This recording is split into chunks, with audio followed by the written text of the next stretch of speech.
Now let's discuss something called SWOT analysis. SWOT is an acronym, and I'll go over it in a second. It's really something you do during the business planning or business analysis phase. And SWOT stands for strengths, weaknesses, opportunities, and threats. And that gives you a holistic look at your business. Let's go through them one by one. First, our strengths. And different businesses can have different strengths, and consider which ones are strengths for you. Maybe you have certain experience in your field, certain types of skills, maybe design, maybe programming, maybe marketing, extra productivity skills, some skills that really set you apart and give you an advantage over your competitors. Maybe you have access to resources like some software or some machinery or some tools that others maybe don't have. Maybe you have some insight or an interesting way to differentiate yourself. Maybe you have money that other people don't have. Those can be potential strengths that can give you an immediate advantage in a certain business idea. On the other hand, you might have weaknesses, and they are actually quite opposite of each other. A strength can be having funding, a weakness can be having no funding, and a weakness can be having a small team, whereas a strength can be having a lot of skills on your team. And a weakness can be lack of resources like time and money, things like that.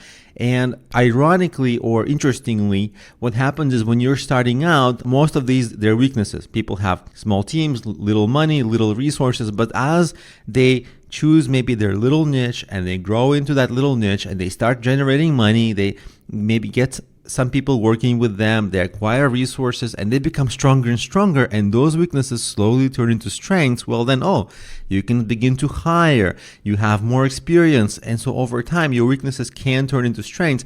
But if you have too many weaknesses in the beginning, it might be just quite damaging to your business and it might be hard to grow. Now, to create a path for your business, for your weaknesses to become strengths, you need to see what are the opportunities to explore. Maybe you're approaching some big market, but there's a market subsegment that is underserved, and maybe there's opportunity to get into that, some specific niche. Maybe you have some competitor that is weak at the moment, or maybe they're distracted, or maybe something's happening to the competitor and you can take their customers.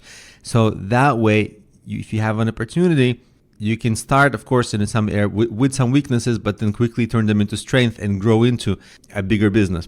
And you always want to look out for potential threats to your business. Threats can be if your competitors are strong, or if there are many of them, if there are some economic downturns coming up, if you are in a declining market, for example, like in the 90s, the newspaper market that declined, if you have kind of customers who don't pay readily, right? They're sometimes referred to as low-end customers or a low-end market. I don't like that term low-end, but that's the term.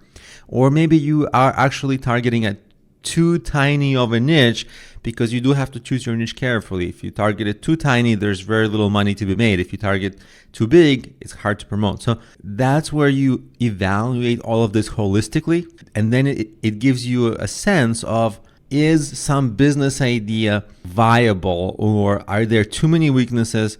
Are there not enough opportunities? Are there too many threats? Or is it opposite? Is there not that many threats and a lot of opportunities, and it's going to be easy to turn weaknesses into strength, or weaknesses won't hinder you that much? So this is something you need to do during business planning, and every once in a while when your business is up and running, when you're analyzing how to move forward.